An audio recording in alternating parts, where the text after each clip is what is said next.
ಕಾಂಗ್ರೆಸ್ನಲ್ಲಿ ರಾಜಕೀಯ ವಿದ್ಯಮಾನಗಳು ಗರಿಗೆದರಿದ ಬೆನ್ನಲ್ಲೇ ಬೆಂಗಳೂರಿಗೆ ಬಂದಿಳಿದಿದ್ದಂತ ಎಸಿಸಿ ಅಧ್ಯಕ್ಷ ಮಲ್ಲಿಕಾರ್ಜುನ್ ಖರ್ಗೆ 3 ದಿನಗಳ ಕಾಲ ಬೆಂಗಳೂರಲ್ಲೇ ವಾಸ್ತವ್ಯ ಹೂಡಿದ್ರು. ಇವತ್ತು ಎಸಿಸಿ ಅಧ್ಯಕ್ಷ ಮಲ್ಲಿಕಾರ್ಜುನ್ ಖರ್ಗೆ ಬೆಳಗ್ಗೆ 11 ಗಂಟೆಗೆ ಕೆಂಪೇಗೌಡ ವಿಮಾನ ನಿಲ್ದಾಣದಿಂದ ದೆಹಲಿಗೆ ಪ್ರಯಾಣವನ್ನು ಬೆಳೆಸಲಿದ್ದಾರೆ. ಹಿಂದೆ ರಾಹುಲ್ ಗಾಂಧಿಯನ್ನ ಭೇಟಿ ಮಾಡುವಂತ ಸಾಧ್ಯತೆ ಇದೆ. ಸಿಎಂ ಬದಲಾವಣೆ ವಿಚಾರ ಹಾಗೂ ಕ್ಯಾಬಿನೆಟ್ ಪುನಾರಚನೆ ಕುರಿತಂತೆ ವರದಿಯನ್ನ ಒಪ್ಪಿಸಲಿದ್ದಾರೆ. ಕಳೆದ 3 ದಿನಗಳಿಂದ ರಾಜ್ಯದಲ್ಲಿದ್ದು ಸಿಎಂ ಸಿದ್ದರಾಮಯ್ಯ ಸೇರಿದಂತೆ ಶಾಸಕರು ಸಚಿವರ ಅಭಿಪ್ರಾಯ ಸಂಗ್ರಹಿಸಿರುವಂತಹ ಖರ್ಗೆ ರಾಹುಲ್ ಗಾಂಧಿಗೆ ರಾಜ್ಯ ನಾಯಕತ್ವ ಬಿಕ್ಕಟ್ಟಿನ ಕುರಿತಾಗಿ ಇಂಚಿಂಚು ಮಾಹಿತಿಯನ್ನು ಕೊಡಲಿದ್ದಾರೆ. ಇನ್ನು ಸಿಎಂ ಹಾಗೂ ಡಿಸಿಎಂ ಎಲ್ಲವನ್ನೂ ಕೂಡ ಎಂದಿನಂತೆ ಹೈಕಮಾಂಡ್ ಹೆಗಲ ಮೇಲೆ ಹಾಕಿದ್ದಾರೆ. ಕುರ್ಚಿ ವಿಚಾರವಾಗಿ ಏನೇ ನಿರ್ಧಾರ ಮಾಡಿದ್ರು ಕೂಡ ನಾವಿಬ್ಬರು ಬದ್ಧ ಅಂತ ನಿನ್ನೆ ಸಿಎಂ ಹಾಗೂ ಡಿಸಿಎಂ ಮಾತನಾಡಿದ್ದಾರೆ. ಹೈಕಮಾಂಡ್ ನಿರ್ಧಾರವನ್ನ ನಾವಿಬ್ಬರು ಕೂಡ ಒಪ್ಪಿಕೊಳ್ಳಲೇಬೇಕು ಅಂತ ಸಿಎಂ ನಿನ್ನೆ ಶಿಡ್ಲಘಟ್ಟದಲ್ಲಿ ಮಾತನಾಡಿದ್ದಾರೆ.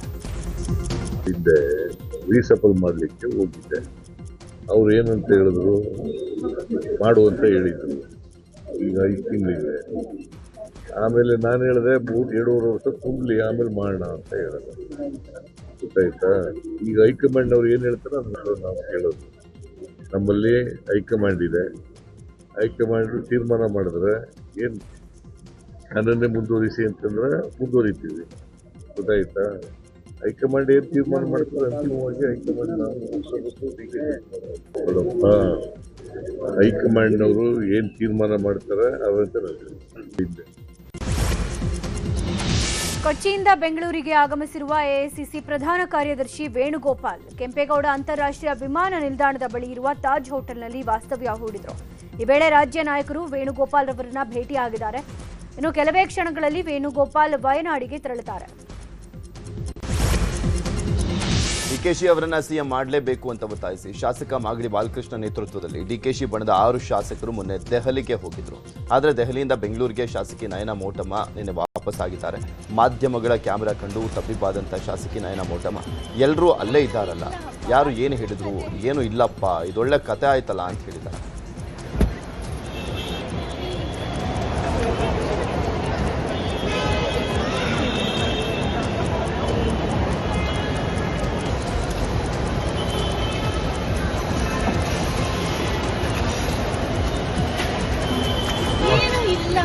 ಇದೊಳ್ಳೆ ಕತೆ ಆಯ್ತು.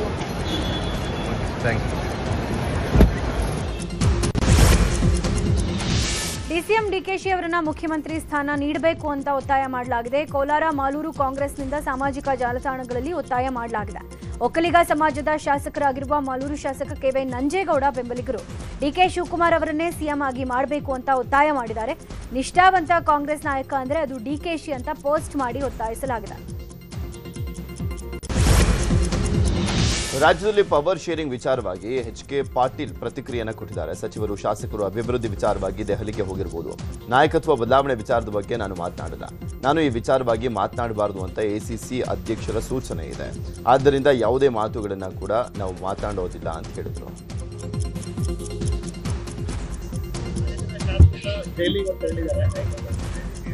ಅಂತ ನಾನು ಪೇಪರ್ ನೋಡಿದೆ. ಯಾವುದಾದ್ರೂ ಅಭಿವೃದ್ಧಿ ಕೆಲಸ ಸಲುವಾಗಿ ಅವರು ಹೋಗಿರ್ಬೋದು. ಈ ನಾಯಕತ್ವ ಬದಲಾವಣೆ ವಿಚಾರದಲ್ಲಿ ನಾವು ಯಾರೂ ಮಾತಾಡಬಾರ್ದು ಅಂಥೇಳಿ ನಮ್ಮ AICC ಅಧ್ಯಕ್ಷರ ಸೂಚನೆ ಇದೆ. ಆದ್ದರಿಂದ ಯಾವುದೇ ಮಾತುಗಳನ್ನು ಆಡೋದು. ಶಾಸಕ ಲಕ್ಷ್ಮಣ್ ಸವದಿ ಕೆಂಪೇಗೌಡ ಏರ್ಪೋರ್ಟ್ನಲ್ಲಿ ಮಾತನಾಡಿದ್ದಾರೆ. ನಾಯಕತ್ವ ಬದಲಾವಣೆ ಹಾಗೂ ಕೆಲವು ಶಾಸಕರ ದೆಹಲಿ ಭೇಟಿ ವಿಚಾರವಾಗಿ ಮಾತನಾಡಿದ್ದಾರೆ. ಇದಕ್ಕೆಲ್ಲ ನಮ್ಮ ರಾಷ್ಟ್ರೀಯ ನಾಯಕರು ಆದಷ್ಟು ಬೇಗ ಇತಿಶ್ರೀ ಹಾಡಬೇಕು. ಇಲ್ಲದೆ ಹೋದ್ರೆ ಇದು ಪಕ್ಷಕ್ಕೆ ಮುಜುಗರ ಮತ್ತು ಡ್ಯಾಮೇಜ್ ಉಂಟು ಮಾಡುತ್ತೆ. ನಾನು ಹೈಕಮಾಂಡ್ಗೆ ವಿನಂತಿ ಮಾಡಿಕೊಳ್ತೇನೆ, ಆದಷ್ಟು ಬೇಗ ಇದಕ್ಕೆ ಇತಿಶ್ರೀ ಹಾಡಲಿ ಅಂತ ಹೇಳಿದ್ದಾರೆ. ನಮ್ಮ ರಾಷ್ಟ್ರೀಯ ನಾಯಕರು ಬೇಗನೆ ಇದಕ್ಕೊಂದು ಇತಿಶ್ರೀ ಹಾಡಬೇಕು. ಇಲ್ಲದೆ ಹೋದರೆ ಇದು ಪಕ್ಷಕ್ಕೆ ಸ್ವಂತರ ಮುಜುಗರ ಮತ್ತು ಡ್ಯಾಮೇಜ್ ಆಗಲಿಕ್ಕೆ ಆಗುತ್ತೆ. ನಾನು ಹೈಕಮಾಂಡಿಗೆ ವಿನಂತಿ ಮಾಡ್ಕೊತೀನಿ, ಆದಷ್ಟು ಬೇಗನೆ ಇದಕ್ಕೊಂದು ಇತ್ಯರ್ಥ ಮಾಡುವಂಥ ಕೆಲಸ ಮಾಡಲಿ ಅಂತೇಳಿ ನಾನು. ಈಗ ಸಿದ್ದರಾಮಯ್ಯ ಅವರು ಮಾತು ಕೊಟ್ಟಿದ್ರು, ಬಿಟ್ಕೊಟ್ಟು 2.5 ವರ್ಷ ಅಂತ ಮಾತು ನಡ್ಕೊಳ್ತಾ ಇಲ್ಲ ಅಂತ ಆರೋಪ ಬಿಜೆಪಿ ಮಾಡ್ಕೊಂಡ್ಬರ್ತಾರೆ. ನೋಡಿ, ಅದು ಮಾತು ಕೊಟ್ಟಿದ್ದಾರೋ ಇಲ್ಲೋ, ಏನು ಚರ್ಚೆ ಆಗಿದೆ ಅದು ಯಾರಿಗೂ ಗೊತ್ತಿಲ್ಲ. 3 ಜನರ ಮಧ್ಯೆ ಆಗಿರ್ತಕ್ಕಂಥದ್ದು. ಮಾನ್ಯ ಮುಖ್ಯಮಂತ್ರಿಗಳು, ಮಾನ್ಯ ಉಪಮುಖ್ಯಮಂತ್ರಿಗಳು ಮತ್ತು ನಮ್ಮ ರಾಷ್ಟ್ರೀಯ ನಾಯಕರ ಮಧ್ಯದಲ್ಲಿ ಚರ್ಚೆ ಆಗಿರ್ತಕ್ಕಂಥದ್ದು ಏನಿದೆ ಅನ್ನೋದು ಅವ್ರಿಗೆ ಗೊತ್ತು ಮಾತ್ರ, ಹೊರತು ಬೇರೆ ಅವ್ರಿಗೆ ಯಾರೂ ಇಲ್ಲ. ನಾವು ಅದರ ಬಗ್ಗೆ ಚರ್ಚೆ ಮಾಡ್ತಕ್ಕಂಥದ್ದು ಅಪ್ರಸ್ತುತ ಮತ್ತು ನಮ್ಮ ಮಧ್ಯದಲ್ಲಿ ಅದನ್ನು ಚರ್ಚೆ ಮಾಡ್ತಕ್ಕಂಥದ್ದು ಅನಾವಶ್ಯಕ ಅಂತೇಳಿ ನಾನು ತಿಳ್ಕೊಂಡೆ. ನಿನ್ನೆ ರಾತ್ರಿ ಮಲ್ಲಿಕಾರ್ಜುನ್ ಖರ್ಗೆ ಅವರ ನಿವಾಸಕ್ಕೆ ಭೇಟಿ ನೀಡಿರುವಂತಹ ಹಿರಿಯ ನಾಯಕ ಕಾಗೋಡು ತಿಮ್ಮಪ್ಪ ಚರ್ಚೆಯನ್ನು ಮಾಡಿದ್ದಾರೆ. ಭೇಟಿ ಬಳಿಕ ಮಾಧ್ಯಮಗಳ ಜೊತೆಗೆ ಮಾತನಾಡಿದ್ದಾರೆ. ನಾನು ಚೆನ್ನಾಗಿದ್ದೀನಿ, ಊರಿಂದ ಬಂದು ಹಾಗೆ ಖರ್ಗೆ ಅವರನ್ನ ಭೇಟಿ ಮಾಡಿದೆ ಅಷ್ಟೇ. ಕಾಂಗ್ರೆಸ್ ಬೆಳವಣಿಗೆ ಬಗ್ಗೆ ನಾನು ಏನು ಮಾತನಾಡಲ್ಲ. ಪವರ್ ಶೇರಿಂಗ್, ಹಗ್ಗ ಜಗ್ಗಾಟದ ಬಗ್ಗೆ ಮಾತಾಡಲಿಕ್ಕೆ ಕಾಗೋಡು ತಿಮ್ಮಪ್ಪ ಹಿಂದೇಟನ್ನು ಹಾಕಿದ್ದಾರೆ. ಭಾಳ ದಿವಸ ಕಾಣಕ್ಕಾಗಲಿಲ್ಲ, ಇನ್ನು ಊರಿಂದ ಈಗ ಬಂದೆ, ನೋಡ್ಕೊಂಡು ಹೋಗೋಣ ಅಂತ ಬಂದೆ. ಪಕ್ಷ ಚೆನ್ನಾಗಿದೆ, ಬೆಳೀತಾ ಇದೆ, ಇನ್ನು ಇದೆ, ದೊಡ್ಡ ಲೀಡರ್ಸ್ ಇದ್ದಾರೆ, ಅವರೆಲ್ಲ ಮಾಡ್ತಾರೆ. ಕಾಂಗ್ರೆಸ್ನಲ್ಲಿ ಸಿಎಂ ಕುರ್ಚಿಗಾಗಿ ಬಡಿದಾಟ ನಡೀತಾ ಇರುವ ವಿಚಾರವಾಗಿ ಇಳಕಲ್ನಲ್ಲಿ ಶಾಸಕ ಬಸನಗೌಡ ಪಾಟೀಲ್ ಯತ್ನಾಳ್ ಪ್ರತಿಕ್ರಿಯೆ ಕೊಟ್ಟಿದ್ದಾರೆ. ಅದು ಅವರ ಪಕ್ಷದ ಆಂತರಿಕ ವಿಚಾರ, ಅವ್ರ ಪಕ್ಷಕ್ಕೆ ಶಾಸಕರಿಗೆ ಬಿಟ್ಟಿದ್ದು. ಈಗ ನಡೆದಿರುವ ಶಾಸಕರ ಖರೀದಿ ಪ್ರಕ್ರಿಯೆ ಹಿಂದೇನೂ ಆಗಿದೆ, ಅದೇ ಪುನರಾವರ್ತನೆ ಆಗ್ತಾ ಇದೆ ಅಷ್ಟೇ. ಇದು ಒಳ್ಳೇದಲ್ಲ. ರಾಜ್ಯದಲ್ಲಿ ಅನೇಕ ಭೀಕರವಾದ ಸಮಸ್ಯೆ ಇದೆ, ಕಾನೂನು ಸುವ್ಯವಸ್ಥೆ ಇಲ್ಲ, ಬೆಂಗಳೂರಿನಲ್ಲಿ ಹಗಲೇ ದರೋಡೆ ಆಗ್ತಾ ಇದೆ, ಭ್ರಷ್ಟಾಚಾರ ವ್ಯಾಪಕವಾಗಿ ನಡೀತಾ ಇದೆ. ಇಂಥ ಸಂದರ್ಭದಲ್ಲಿ ಯಾವ ಜಾತಿಯವ್ರು ಸಿಎಂ ಆಗಬೇಕು ಅನ್ನೋದು ಮುಖ್ಯ ಅಲ್ಲ, ಅವರಾಗಬೇಕು ಇವರಾಗಬೇಕು ಅನ್ನೋದು ಒಳ್ಳೆ ಬೆಳವಣಿಗೆ ಅಲ್ಲ ಅಂತ ಹೇಳಿದ್ದಾರೆ. ಯಾರಾಗಬೇಕು ಅವರ ಆ ಪಕ್ಷದ ಆಂತರಿಕ ವಿಷಯ. ಮುಖ್ಯಮಂತ್ರಿ ಯಾರಾಗಬೇಕು ಅನ್ನೋದು ಆ ಪಕ್ಷಕ್ಕೆ ಬಿಟ್ಟಿತ್ತು, ಅವ್ರ ಶಾಸಕರಿಗೆ ಬಿಟ್ಟಿತ್ತು. ಆದರೆ ಇವತ್ತು ಶಾಸಕರ ಖರೀದಿ ಮಾಡುವಂಥ ಏನು ಪ್ರಕ್ರಿಯೆ ಪ್ರಾರಂಭ ಆಗಿದೆ, ಯಾವ ರೀತಿ ಹಿಂದೆ ಕರ್ನಾಟಕದಲ್ಲಿ ಇಂಥ ಘಟನೆಗಳು ಆಗ್ತಿದ್ದು, ಈಗ ಅದೇ ಪರಿವರ್ತನೆ ಆಗ್ಲಾಕತ್ತದ. ಪುನರಾವರ್ತನೆ ಇವತ್ತೇನಾಗ್ಲಾಕತ್ತೆ, ಒಳ್ಳೆಯದಲ್ಲ. ರಾಜ್ಯದಲ್ಲಿ ಭೀಕರವಾದಂತಹ ಅನೇಕ ಸಮಸ್ಯೆಗಳಿವೆ ಮತ್ತು ಕಾನೂನು ಸುವ್ಯವಸ್ಥೆ ಇಲ್ಲ. ಅವರ ನಾಳೆ ಸಿಎಂ ಸಿದ್ದರಾಮಯ್ಯ ಸಾರಿಗೆ ನೌಕರರ ಸಂಘಟನೆಗಳ ಮುಖಂಡರೊಂದಿಗೆ ಮಹತ್ವದ ಸಭೆಯನ್ನು ಮಾಡಲಿದ್ದಾರೆ. ವೇತನ ಹೆಚ್ಚಳ ಮತ್ತು ವೇತನ ಹೆಚ್ಚಳ ಹಿಂಬಾಕಿಗೆ ಆಗ್ರಹಿಸಿ ಹೋರಾಟ ನಡೆಸಲಿಕ್ಕೆ ಮುಂದಾಗಿದ್ದಂತೆ ವೇತನ ಹೆಚ್ಚಳ ಮತ್ತು 38 ತಿಂಗಳ ವೇತನ ಹೆಚ್ಚಳ ಹಿಂಬಾಕಿ ಪಾವತಿಗೆ ಆಗ್ರಹಿಸಿ ಸಾರಿಗೆ ನೌಕರರು ಕಳೆದ ಆಗಸ್ಟ್ನಲ್ಲಿ ಮುಷ್ಕರಕ್ಕೂ ಮುಂದಾಗಿದ್ರು. ಆಗ ಹೈಕೋರ್ಟ್ ನಿರ್ದೇಶನದಂತೆ ನೌಕರರು ಮುಷ್ಕರದಿಂದ ಹಿಂದೆ ಸರಿದಿದ್ರು. ಅದಾದ ನಂತರ ಸರ್ಕಾರದ ನೌಕರರ ಬೇಡಿಕೆ ಆಲಿಸಿ ಈಡೇರಿಸುವಂತ ಕೆಲಸವನ್ನು ಮಾಡಿಲ್ಲ. ಹೀಗಾಗಿ ಸರ್ಕಾರದ ವಿರುದ್ಧ ನವೆಂಬರ್ 28ರಂದು ಸಭೆ ನಡೆಸಲಿಕ್ಕೆ ಕೆಎಸ್ಆರ್ಟಿಸಿ ನೌಕರರ ಸಂಘಟನೆಗಳ ಜಂಟಿ ಕ್ರಿಯಾ ಸಮಿತಿ ನಿರ್ಧಾರ ಮಾಡಿತ್ತು.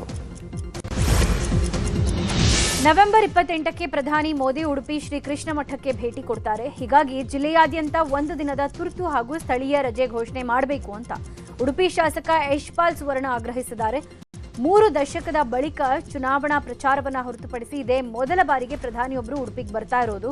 ಪ್ರಧಾನಿ ಕಾರ್ಯಕ್ರಮದಲ್ಲಿ ಭಾಗಿಯಾಗೋಕೆ ಅನುಕೂಲ ಆಗಬೇಕು, ಹೀಗಾಗಿ ಶಾಲಾ, ಕಾಲೇಜು ಹಾಗೂ ಸರ್ಕಾರಿ ಕಚೇರಿಗಳಿಗೆ ರಜೆ ಕೊಡಬೇಕು ಅಂತ ಒತ್ತಾಯಿಸಿದ್ದಾರೆ. ಇನ್ನು ಸಂಚಾರದ ಅನುಕೂಲತೆಯ ದೃಷ್ಟಿಯಿಂದಲೂ ಕೂಡ ರಜೆ ಅನಿವಾರ್ಯ ಇದೆ ಅಂತ ಜಿಲ್ಲಾಧಿಕಾರಿಗೆ ಪತ್ರ ಬರೆದಿದ್ದಾರೆ. ಧರ್ಮಸ್ಥಳದಲ್ಲಿ ನೂರಾರು ಶವ ಹೂತಿಟ್ಟ ಆರೋಪ ಪ್ರಕರಣದಲ್ಲಿ ಆರೋಪಿಯಾಗಿದ್ದಂತ ಚಿನ್ನಯ್ಯಗೆ ಜಾಮೀನು ಸಿಕ್ಕಿದೆ.